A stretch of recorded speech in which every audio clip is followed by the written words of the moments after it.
সুপ্রিয় শিক্ষার্থীবৃন্দ, আশা করি তোমরা ভালোই আছো। আমিও মঙ্গলময় প্রভুর কৃপায় ভালো আছি।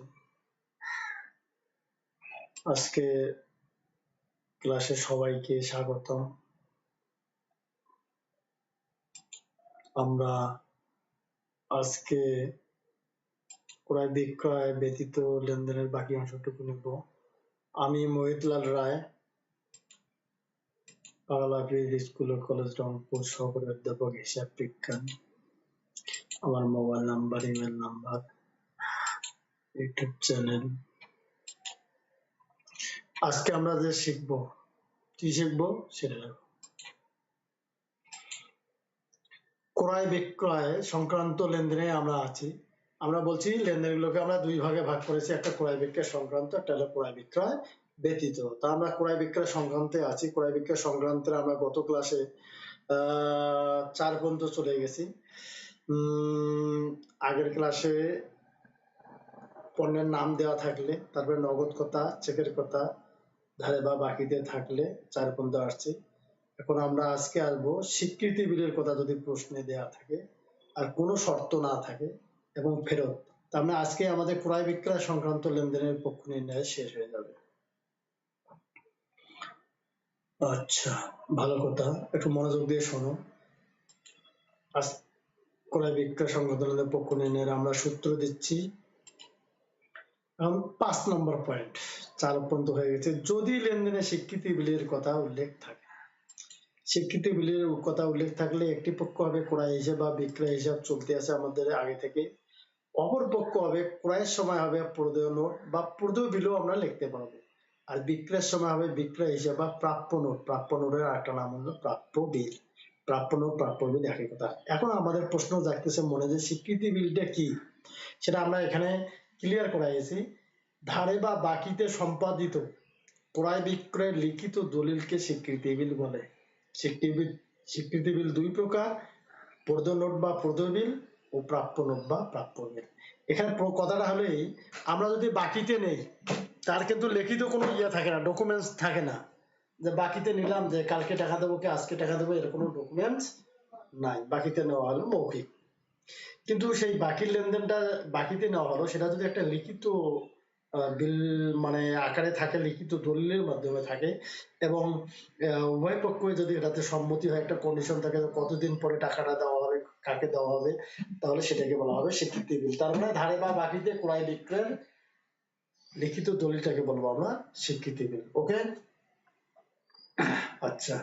তা স্বীকৃতি বিল দুই প্রকার, প্রদেয় বিল আর একটা হলো প্রাপ্য বিল। যে স্বীকৃতি দিচ্ছে সেটা হলো প্রদেয় বিল, আর যে পাচ্ছে সেটা হলো প্রাপ্য বিল। বিক্রেতা পায়, ক্রেতা দেয়। আচ্ছা, আমরা পরবর্তীতে এগুলা আলোচনা করব। আরো একটা পয়েন্ট আমরা একসাথে আলোচনা করতেছি, উপরের কোনো শর্ত না থাকলে। এখানে এখন একটা কথা শোনো, উপরের কোনো শর্ত না থাকলে, এই কথাতে আমরা কি বুঝিয়েছি? এই পর্যন্ত আমাদের 5টা শর্ত আসলো। পণ্যের নাম, নগদ কথা, চেকের কথা, বাকির কথা। এখন আমরা পেলাম স্বীকৃতি বিলের কথা, যে 5টা পয়েন্ট। এখন 6 নম্বর পয়েন্টে বলা হচ্ছে যে কোনো শর্ত না থাকলে, তার মানে প্রশ্নে যদি আমরা নগদ না পাই, চেক না পাই, বিল না পাই, বাকি না পাই, পণ্যের নাম না পাই, তখন আমরা কি করব? একটি পক্ষ ক্রয় ব্যয় বিক্রয় হিসাব আর অপর পক্ষ হবে আমাদের নগদান হিসাব। জাস্ট 2 নম্বর সূত্রের মতো। ক্লিয়ার? যদি কোনো শর্ত দেয়া না থাকে। এখানে আমরা 2টা সূত্র একসাথে পড়াইলাম।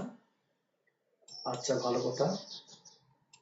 এখন আমরা দুইটা দিয়ে আমরা দিচ্ছি, প্রশ্ন দিচ্ছি, মানে উদাহরণ দ্বারা। বিলের দ্বারা ক্রয়, তাহলে আমরা বুঝে গেছি একটা পক্ষ হবে ক্রয় হিসাবে, এবং ক্রয় যেহেতু ডেবিট হয়, ক্রয় হবে আগে, আর একটা হবে প্রদেয় নোট বা প্রদেয় বিল। পণ্য বিক্রয় করে 3 মাস মেয়াদী একটি বিল পাওয়া গেল, যে বিক্রয় আছে, বিলের কথা, অতএব আমরা প্রাপ্য বিল বা প্রাপ্য নোট লিখবো, আর একটা হবে বিক্রয় হিসাব। পণ্য ক্রয়, এখানে দেখো কোনো শর্ত দেওয়া নেই, স্রেফ বলা আছে পণ্য ক্রয়, নাই নগদে, নাই বাকিতে, নাই চেকে, নাই পণ্যের নাম, নাই বিলের মাধ্যমে। এই যে এইটাই হলো আমাদের কোনো শর্ত দেয়া নাই, 6 নম্বর পয়েন্ট। ওকে, তাহলে সেক্ষেত্রে আমরা 2 নম্বরের মতো করবো, ক্রয় হিসাব আর নগদান হিসাব। সেম আজ পণ্য বিক্রয়, নগদান হিসাব আর বিক্রয় হিসাব। উপরের লেনদেনগুলো ডেবিট ক্রেডিট নির্ণয়। তা ডেবিট ক্রেডিট নির্ণয় করতে গেলে তো একটা এরকম ছক লাগবে, তোমরা তো এটা জানো, এটা নিয়ে আর বলার তেমন কিছু নেই। উপরে আমরা যে কোনো একটা কথা লাগবো, পক্ষ নির্ণয় বা ডেবিট ক্রেডিট নির্ণয়, যে কোনো একটা আমরা কথা লিখলে হয়ে যাবে আমাদের। তারপরে আমরা অ্যান্সারে আসি। আচ্ছা, তারিখ হলো, বিবরণ পক্ষ লাগবো, ডেবিট টাকা ক্রেডিট টাকা, তারিখ যে তারিখ দেওয়া থাকবে সেটাই আমরা বসাবো। তাহলে আমরা প্রথমে অ্যান্সার গুলো বলেই দিয়েছি, কুড়া হিসাব আর প্রদত্ত হিসাব। টাকাগুলো ওইভাবে আমরা বসাবো, ডেবিটের টাকা ডেবিটের ঘরে বসাবো, ক্রেডিটের টাকা ক্রেডিট টাকা নিয়ে আর কোনো কথা আমরা বলবো না, তারিখ শুধু পক্ষটাই মেনলি ব্যাপার। প্রদত্ত নোট এবং বিক্রয় হিসাব। আচ্ছা, তো এখানে বারবারই একটা কথা বলা হচ্ছে, যখনই পক্ষে একটা ক্রয় আসবে, ক্রয়টাকে আমরা প্রথমে লিখবো, আর বিক্রয় আসলে বিক্রয়টা পরে লাগবে, কারণ ক্রয় হলো ডেবিট, ডেবিট আগে লেখা লাগে, ক্রয় ডেবিট আর প্রদত্ত নোট ক্রেডিট।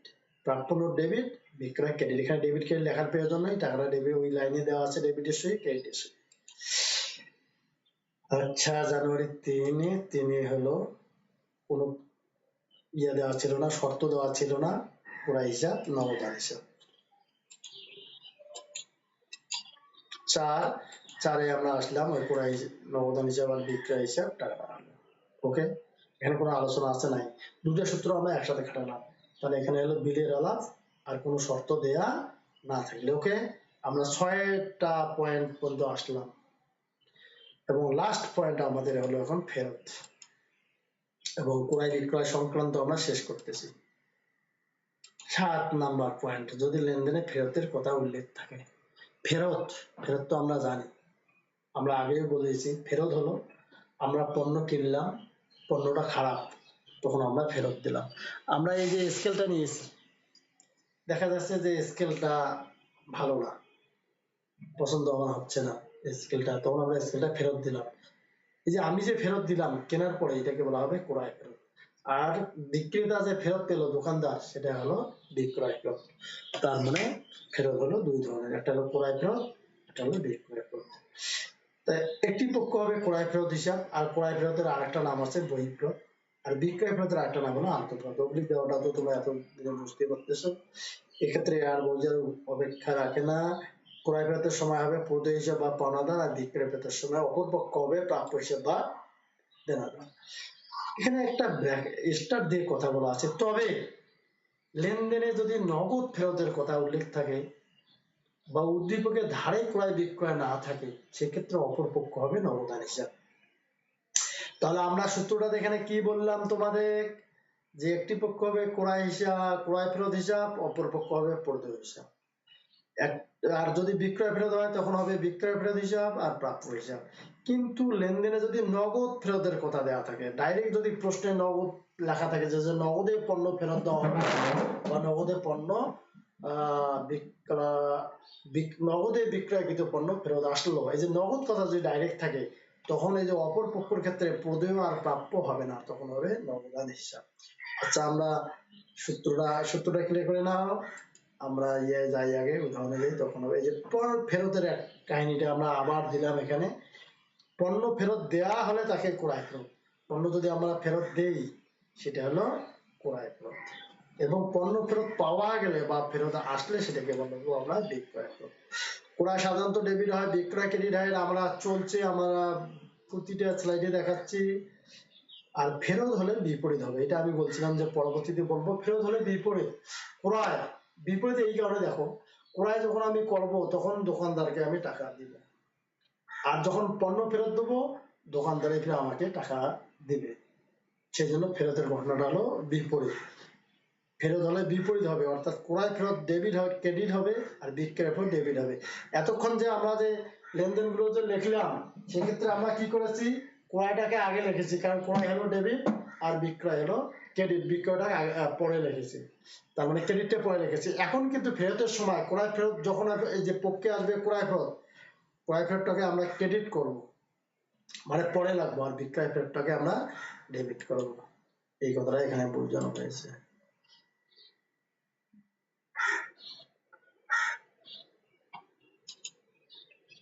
আমরা একটা উদাহরণ দিতে যাচ্ছি তোমাদের, দেখো 2020 সাল, এক ত্রুটি থাকার কারণে 2000 টাকার পণ্য ফেরত দেওয়া হলো। ত্রুটি কি, ওই যে আমরা বললাম স্কেলটা খারাপ, বইটা বইয়ের পাতা ছেঁড়া বা আমাদের পছন্দ হচ্ছে না, সেই কারণে তখন কি করলাম আমরা ফেরত দিলাম। এই তাহলে ফেরত দেয়া হলো, তাহলে এই ফেরতটাকে আমরা কি বলবো, ক্রয় ফেরত। ফেরত দেওয়া হলে কি ফেরত, ক্রয় ফেরত। তাহলে আমরা এখন যদি পক্ষ বের করতে আসি, তাহলে একটা হবে ক্রয় ফেরত আর একটা হবে প্রদেয় হিসাব। এবং আমরা বলছি সাজিয়ে লেখার সময় ক্রয় ফেরত বিপরীত হবে, তার মানে প্রদেয় হিসাব আগে হবে, ক্রয় ফেরত পরে হবে। গুড, আছে কোনো বলার? না। নিম্ন মানের জন্য, মানে যে মানের নেওয়ার কথা সেই মান মানে, নিম্ন মানের জন্য 3000 টাকার পণ্য ফেরত আসলো, এই যে ফেরত আসলো, তাহলে এটাকে আমরা বলবো বিক্রয় ফেরত। আরেকটা কি হবে, প্রাপ্য হিসাব। আর বিক্রয় সাধারণত ক্রেডিট হয়, এখন ফেরতের সময় বিক্রয় ফেরত হবে ডেবিট। তার মানে আগে লাগবো আমরা বিক্রয় ফেরত হিসাব, তারপরে লাগবো আমরা প্রাপ্য হিসাব। ওকে, তারপরে নগদে পণ্য ফেরত দেওয়া। এই দেখো এখন মজার ব্যাপার, এখানে কিন্তু নগদ কথা দেয়া আছে। তাহলে পণ্য ফেরত দেয়া হলো, আমরা তো বুঝতে পেরেছি যেহেতু ফেরত দেয়া হলো, এটা হলো ক্রয় ফেরত। তার অপরপক্ষ এবার আমরা প্রদেয় হিসাব দেবো না। কেন দেবো না, ডাইরেক্ট নগদ কথা লেখা আছে, সেজন্য হবে নগদান হিসাব। তার মানে নগদান হিসাব আর ক্রয় ফেরত। ফারাজি ও ফারজানার নিকট, ফারজানা আমাদের এই মেয়ে, ফারজানার নিকট হতে 2500 টাকার পণ্য ফেরত পাওয়া গেল। ফেরত পাওয়া গেল, তাহলে এটা কি ফেরত, বিক্রয় ফেরত। আর একটা কি হলো, তাহলে এখানে হবে আরেকটা কি হবে, প্রাপ্য হিসাব, ডেবিট ক্রেডিট। অ্যান্সার তো আমরা বলেই দিলাম, এই ছক তো চলবেই। আমরা বারবার বলছি একই রকমের অবস্থা, পক্ষ নির্ণয় যে কোনো একটা লেখা যাবে। আচ্ছা তোমরা এগুলো জানো, ট্রেনে যাচ্ছি আমি ওই জন্যে। এই যে প্রদেয় হিসাব আর ক্রয় ফেরত, প্রদেয় হিসাব আর ক্রয় ফেরত। এতক্ষণ ধরে আমরা বারবার ক্রয়টাকে আমরা ডেবিট করেছিলাম, তখন কিন্তু ক্রয় ছিল আর এখন ক্রয় ফেরত। তোমরা একটা জিনিস মনে রাখবা, ক্রয় আর ক্রয় ফেরত বিপরীত কথা, দুটা কিন্তু একই কথা নয়। ক্রয়ের বিপরীত ক্রয় ফেরত, বিক্রয়ের বিপরীত বিক্রয় ফেরত। ক্রয় যেহেতু ডেবিট হয়, ক্রয় ফেরত সেহেতু ক্রেডিট হবে। ওকে, আচ্ছা টাকাগুলো তো তোমরা সেভাবে বসাবা, এগুলো নিয়ে আর বলার মতো কথা না, তারিখ টাকা নিয়ে আর বলার মতো কথা না। এখন পরেরটাতে হলো বিক্রয় ফেরত হিসাব আর প্রাপ্য হিসাব। তোমরা জানো যে বিক্রয় ক্রেডিট হয় জন্য আমরা পরে লিখি, কিন্তু এখন বিক্রয় ফেরত যেহেতু, বিক্রয় ফেরত তো বিপরীত, টাকা বসায় দিবা। নগদান হিসাব ক্রয় ফেরত হিসাব, আমরা যে কথাটা বলেছিলাম যে প্রশ্নের নগদ কথা যদি ডাইরেক্ট দেয়া থাকে তখন প্রদেয় বা পাওনাদার হিসাব দেওয়া যাবে না, তখন হবে নগদান হিসাব। ওকে, টাকা বসায় দাও।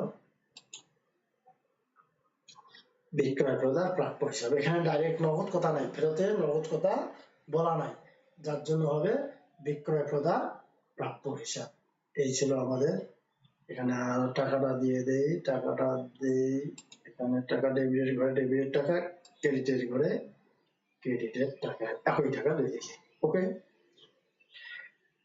আজকে কিন্তু আমরা একটা গুরুত্বপূর্ণ কাজ শেষ করলাম, একটা অংশ, যে আমরা বলছি যে প্রতিটা লেনদেনের দুইটা পক্ষ থাকে, এবং পক্ষ দুটো বের করাটাই আমরা বলছি যে পক্ষ দুটো যদি তুমি বের করতে পারো, আমি আগে বলছি যে হিসাব বিজ্ঞানে আমার 40% কাজ শেষ হবে, হয়তো 40-ও বেশি হবে, তাহলে এটা খুবই গুরুত্বপূর্ণ। তারই আমরা এই পক্ষ বের করার জন্য লেনদেন গুলোকে দুই ভাগে ভাগ করেছিলাম, একটা ক্রয় বিক্রয় সংক্রান্ত, একটা ক্রয় বিক্রয় ব্যতীত। তা আমরা আজকে ক্রয় বিক্রয় সংক্রান্তটার 7টা পয়েন্ট আজকের ইয়ে দিয়ে শেষ করলাম। 7টা পয়েন্ট, একই কথা কিন্তু বারবার আসতেছে। প্রথম পয়েন্টটা ছিল পণ্যের নাম, দ্বিতীয় হলো নগদ কথা, তৃতীয় হলো চেকের কথা, চতুর্থ হলো বাকি বা ধারে, পঞ্চম হলো বিল স্বীকৃতি বিলের কথা, ষষ্ঠ হলো কোনো শর্ত দেয়া না থাকলে, সপ্তমে হলো ফেরতের কথা। এই 7টা দিয়ে আমরা ক্রয় বিক্রয় সংক্রান্ত লেনদেনের পক্ষ নির্ণয় তোমাদের বুঝিয়ে দিলাম। তোমরা ছেলেগুলো বারবার দেখবা, আশা করি তোমরা বুঝতে পাবা, না বুঝলে তো জানাবা, মোবাইল করবা। আমরা তোমাদের একটা বাড়ির কাজ দিচ্ছি, বাড়ির কাজটা দেখো। বাড়ির কাজটা মিশ্রিত আছে, ধারে কৃত পণ্য ফেরত দেওয়া, ধারে কৃত পণ্য ফেরত। তাহলে তোমরা বুঝতেছো এটা কি ফেরত? আমরা তো বারবার বলতেছি, এক কথা বারবার বলতেছি যে ফেরত করা দুইটা, এটা ক্রয় ফেরত, এটা বিক্রয় ফেরত। এখানে বলাই হলো যে কৃত পণ্য ফেরত, তার মানে এটা কি ফেরত? এটা হলো ক্রয় ফেরত। এটা হলো কি ফেরত? ক্রয় ফেরত। তার আরেকটা কি পক্ষ হবে তুমি বুঝতে পারতেছো, পণ্য ক্রয় এত টাকা। আশা করি এটা কত নম্বর সূত্রের? আচ্ছা, এখানে কিন্তু কোনো শর্ত দেয়া নাই 6 নম্বরের। আন্ত ফেরত। আচ্ছা, আর একটা কথা আমরা বলি, আমরা তোমাদের এতক্ষণ ধরে বুঝালাম যে ফেরত হলো দুইটা। তোমরা এখন বলবে যে আচ্ছা আন্ত ফেরত কি? ফেরত হলো দুইটা, একটা ক্রয় ফেরত, একটা হলো বিক্রয় ফেরত। ক্রয় ফেরতের আর একটা নাম হলো বহিঃফেরত। যার নাম ক্রয় ফেরত তাকে আবার বলা হয় বহিঃফেরত, আর যার নাম বিক্রয় ফেরত তাকে বলা হয় আন্তঃফেরত। তার মানে আন্তঃফেরত, দ্যাট মিনস বহিঃফেরত। রিপার নিকট হতে পণ্য ফেরত আসলো, বুঝতে পারতেছো? নগদে কৃত পণ্য ফেরত দেওয়া হলে, যে এখন এখানে একটা নগদ কথা দেয়া আছে, তাহলে নগদ কথা থাকলে তোমরা কি হয় সেটা তো তোমরা জানো, যে তখন প্রাপ্য বা প্রদ হিসাব হয় না। এই হলো বাড়ির কাজ, কাজটা তোমরা করি পাঠাই দিবা। তারপরে আমি দেখবো কার কত জনের হলো, কি অবস্থা। আজকে আমরা তোমাদের সবাইকে ধন্যবাদ জানাচ্ছি, এবং আমি বারবার বলতেছি যে আমরা একটা গুরুত্বপূর্ণ কাজে, আমাদের হিসাব বিজ্ঞানের চক্র বা ধাপ হলো 10টা, তোমরা জানো। 10-এর 1 নম্বর কথা হলো যে লেনদেন চিহ্নিতকরণ। আমি 7টা পয়েন্ট দিয়েছি, ওই 7টা পয়েন্টের ওই 7টা লেনদেন নয়, বাকিগুলো সব লেনদেন। আর বলছি তারপরে হলো পক্ষ নির্ণয়। পক্ষ নির্ণয়ে আমরা লেনদেনগুলোকে 2 ভাগে ভাগ করেছি, ক্রয় বিক্রয় সংক্রান্ত, ক্রয় বিক্রয় ব্যতীত। ক্রয় বিক্রয় ব্যতীতটা আমরা শেষ করলাম, তোমরা খুব সুন্দর করে পড়বা। যাক, আর বেশি কথা না বলি, সবাই সুস্থ থাকো, ভালো থাকো, আমার জন্য দোয়া রাখবা। এই বলে আমি আজকের ক্লাস